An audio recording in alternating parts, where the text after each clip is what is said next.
Hello there, brothers. Welcome to a new Bible study. Today we continue in Titus 1 verse 2. And I'll first read Titus 1 verse 1 also because, it's just very needed to understand verse 2. Okay, let's start. Paul, a servant of God and an apostle of Jesus Christ, for the faith of God's elect and the knowledge of the truth that leads to godliness. And here starts verse 2. A faith and knowledge resting on the hope of eternal life, which God, who does not lie, promised before the beginning of time.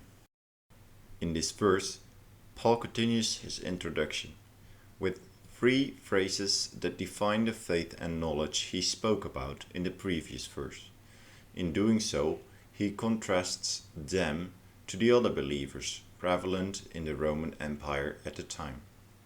And second, Romans 1 verse 16 helps us understand that the hope of eternal life Paul is referring to is something he longed for and desired for Jew and Gentile alike, an eternity with Christ, with Jesus Christ. No other faith has a deity who redeems mankind through personal sacrifice to reconcile them to himself for eternity in the way that Jesus did for us. God's true and righteous nature is captured in the phrase, which God who does not lie. That is contrasting sharply with the Greek and Roman gods, who frequently used deception in order to have sexual relations with mortal women.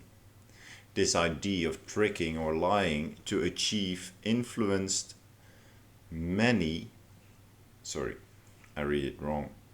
This idea of tricking or lying to achieve influenced many Mediterranean cultures of that era, such that lying to gain the advantage was a known practice in Crete, where Titus received this letter.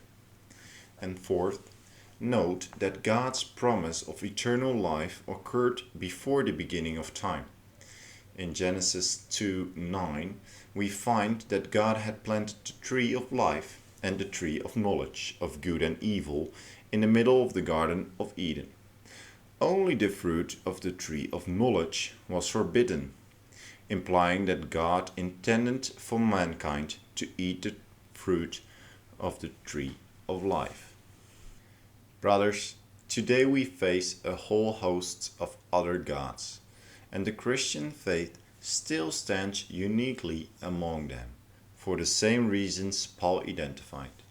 We can have faith in the truth that God, through Christ's death, reconciled us to enjoy eternal life in His presence, as He had intended from the very beginning. He is not a trickster nor a manipulator. He is constant, righteous, and pure. How does this truth impact or change the way we live today? Is this fact part of our identity, as it was for Paul? Is it also the baseline truth that propels us forward in service to God and to our fellow humans? May God bless you all.